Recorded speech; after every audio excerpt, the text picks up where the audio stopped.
बच्चों, आज हम जो कहानी पढ़ने वाले हैं उसका नाम है पूर्ण विश्राम।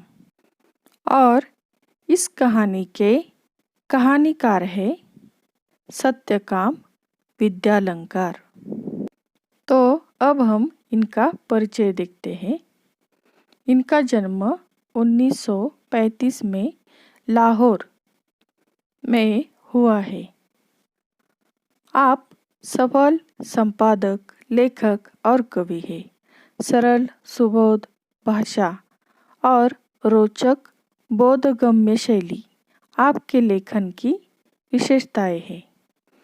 लेखक व्यावहारिक है।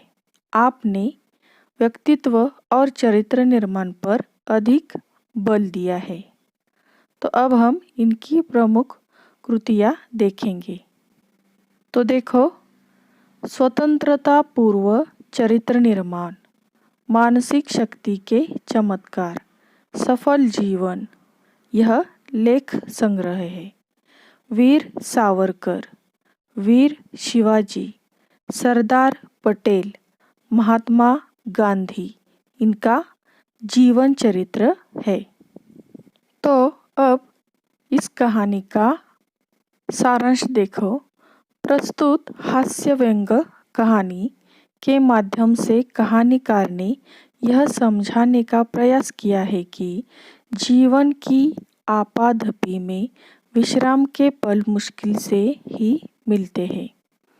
जब कभी ऐसे अवसर मिलते हैं तो घरेलू उलझनों के कारण हम उन पलों का आनंद नहीं उठा पाते।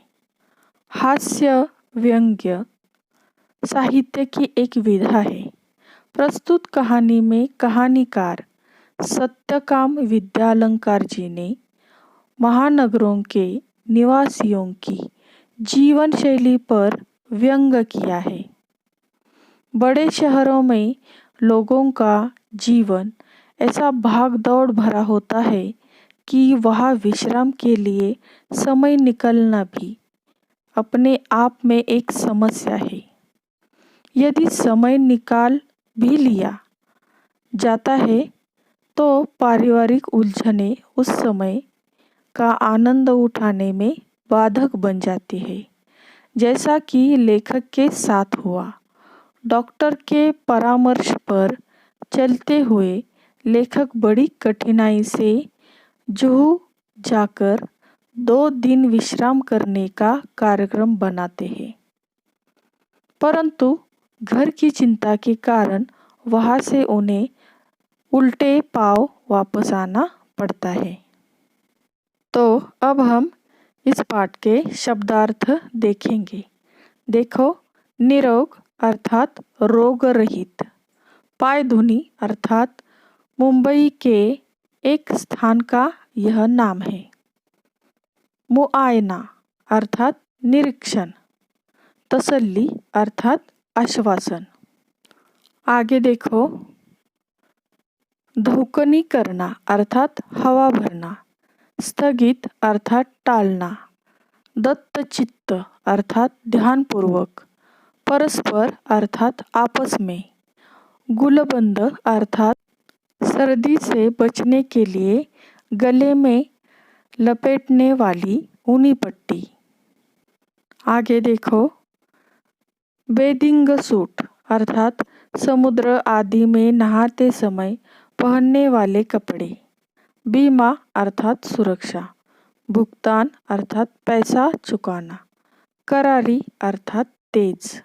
आगे देखो, फुर्सत अर्थात खाली समय, समालोचना अर्थात किसी वस्तु के गुण दोष बताना, कतरने अर्थात कागज के टुकड़े, झोले अर्थात थैले, स्वप्नलोक अर्थात सपनों की दुनिया, विचरते अर्थात घूमते, थपेड़ अर्थात आघात। अब हम कुछ मुहावरे भी देखेंगे और उसके अर्थ भी देखेंगे। आँखों से ओझल होना अर्थात गायब हो जाना, हाथ बटाना अर्थात सहायता करना, चेहरे का रंग पीला पड़ना अर्थात घबरा जाना, धुन सवार होना अर्थात लगन होना। तो बच्चों, आपको इन शब्दार्थों को नोटबुक में लिखना है, साथ ही मुहावरों को भी नोटबुक में लिखना है, ताकि यह कहानी आपकी अच्छे से समझ में आ जाए। अब हम इस कहानी को विस्तार से पढ़ेंगे। तो पहला परिच्छेद देखो। डॉक्टर ने बाह पर काला कपड़ा लपेटा और रबड़ की थैली से हवा फूंककर नाड़ी की गति देखी। फिर बोला, कुछ सीरियस नहीं है, दफ्तर से छुट्टी लेकर बाहर हो आइए। विश्राम आपको पूर्ण निरोग कर देगा, लेकिन विश्राम भी पूर्ण होना चाहिए। तो पत्नी बड़ी प्रसन्न हुई। आगे देखो। घर जाकर श्रीमती जी से कह दिया, जूहू की तैयारी कर लो, हम 2 दिन पूर्ण विश्राम करेंगे। एक दिन बाद पूर्णिमा भी थी। चांदनी रात का मजा जूहू पर ही है। एक दिन पहले आधी रात से ही उन्होंने तैयारी शुरू कर दी। 2 बजे का अलार्म बेल लग गया। स्वयं वह 2 से पहले ही उठ बैठी और कुछ नोट करने लगी। श्रीमती जी ने इन सब कामों की सूची बनाकर मेरे हाथ में दी। आगे देखो। गैरेज में पहुंचकर श्रीमती जी ने मोटर में हवा भरने की पिचकारी, tubewell, rubber solution, 1 gallon engine oil आदि आदि चीज़ें और भी लिखी थी।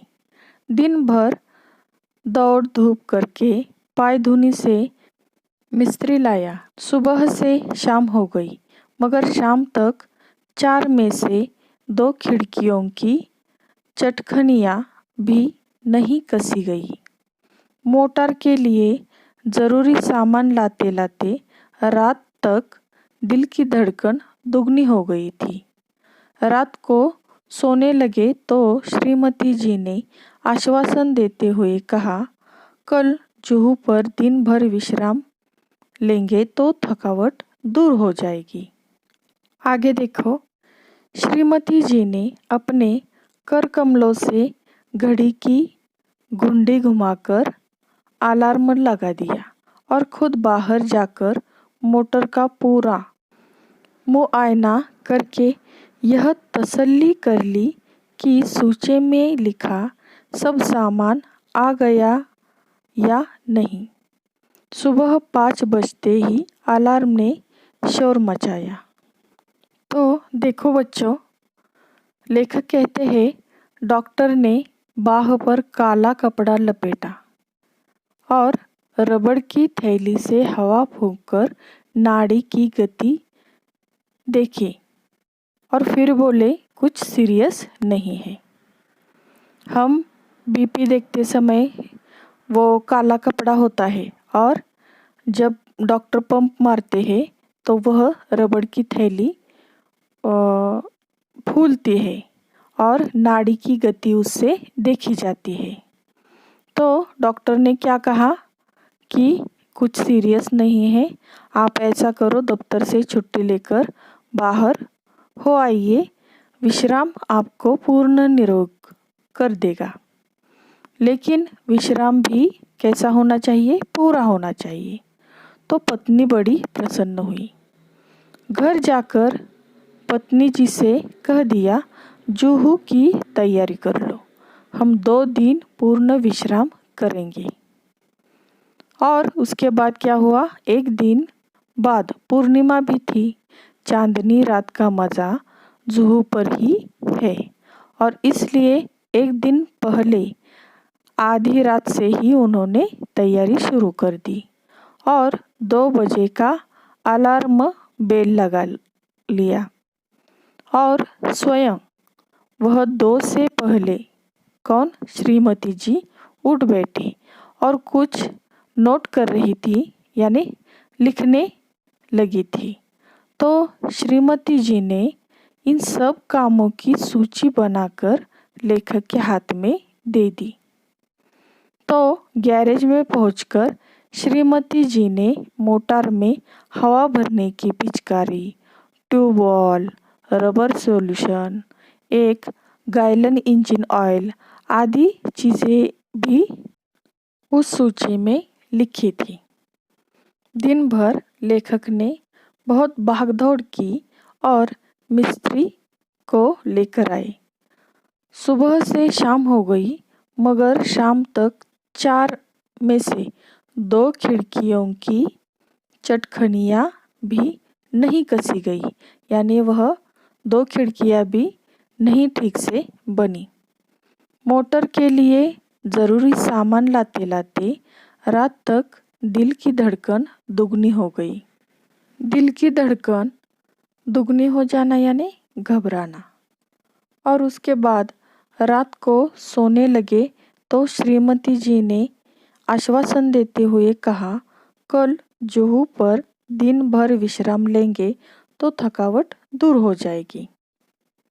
उसके बाद श्रीमती जी ने अपने हाथों से घड़ी घुमाकर क्या किया, अलार्म लगा दिया और खुद बाहर जाकर मोटर का पूरा निरीक्षण करके यह तसल्ली कर ली कि सूची में लिखा सब सामान आ गया या नहीं। सुबह 5 बजते ही अलार्म ने शोर मचाया। तो बच्चों, अब हम इसके आगे के परिच्छेद अगले वीडियो में देखेंगे।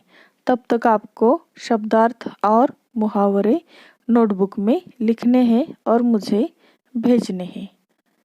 All the best. Thank you.